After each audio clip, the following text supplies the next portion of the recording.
Welcome back.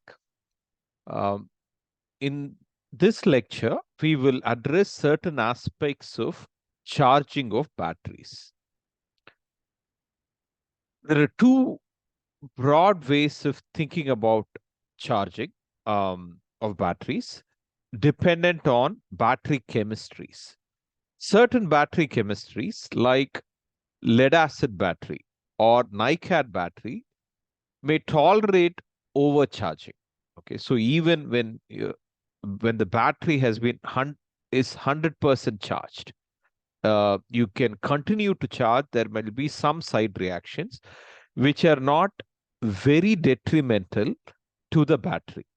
However, there are in some cases, overcharging can even be beneficial. Okay, in some battery chemistries, especially in the case of lithium ion battery, overcharging causes permanent changes.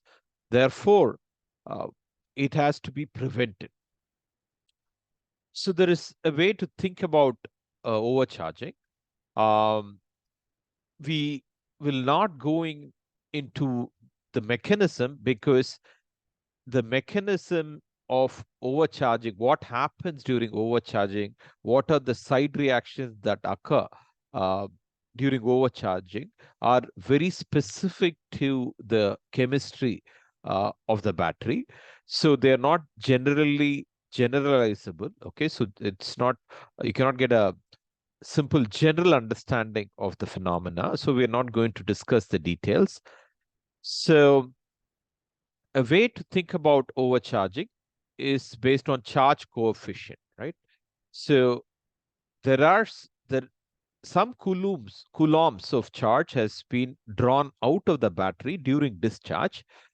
Therefore, we can quantify the amount of coulombs of charge that needs to be passed during recharge of the battery. Okay, so in when we say overcharging, this is more than this. Okay, so it is also dependent on um, the extent of overcharging.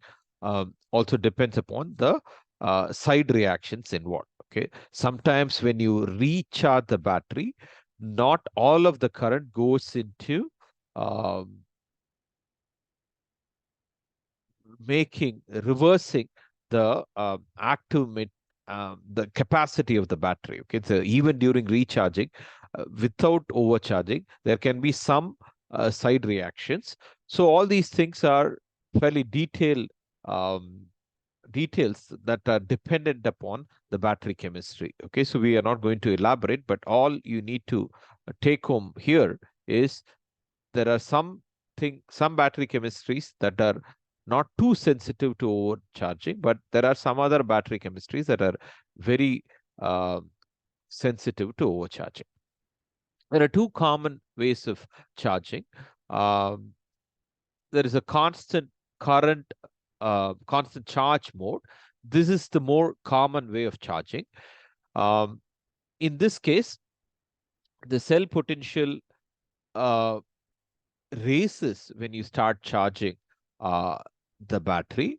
It gradually raises, and the charging is stopped when the potential, uh, a particular potential, is reached.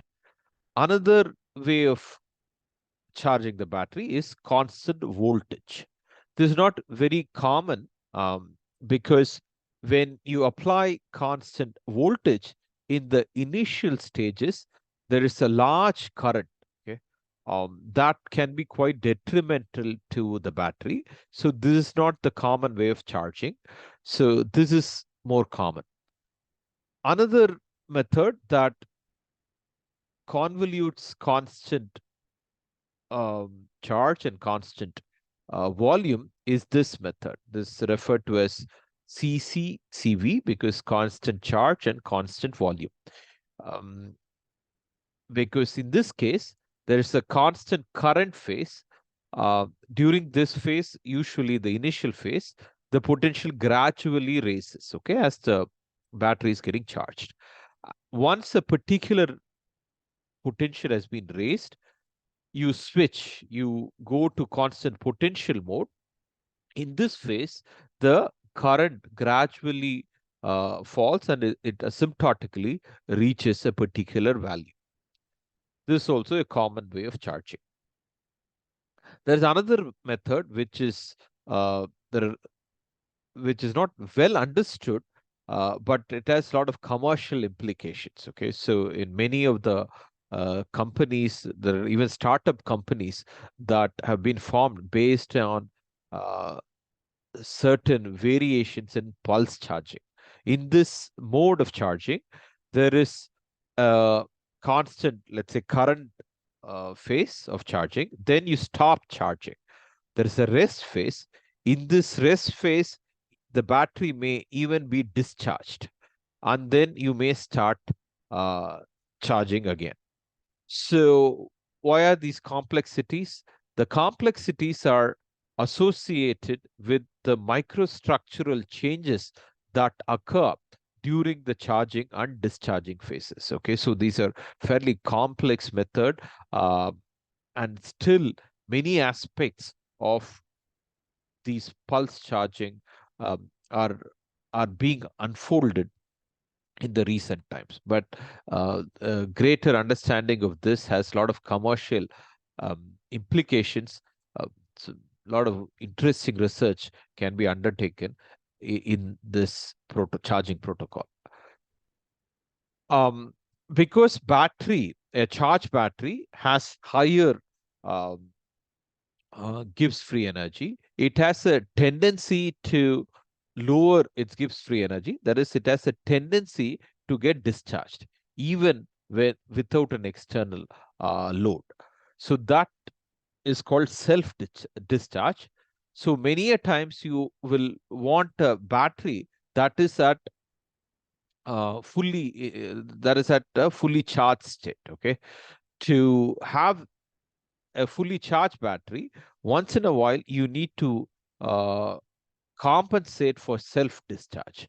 So for those battery chemistries, for example, like lithium-ion battery, which do not tolerate overcharging, what you do is once in a while you have an intermittent charging step, depending on how long the battery has self-discharged. Okay, if it has been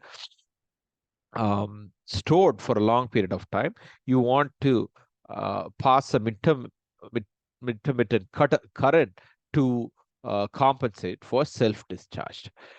For some other batteries, for example, lead acid batteries that tolerate self overcharging, you use what is called a float charge. In many cases, if you have seen, let's say, UPS, uninterrupted power storage systems using lead acid battery, for example, in India, this is a common way of keeping the battery in the fully charged state, and it compensates for self discharge mechanism.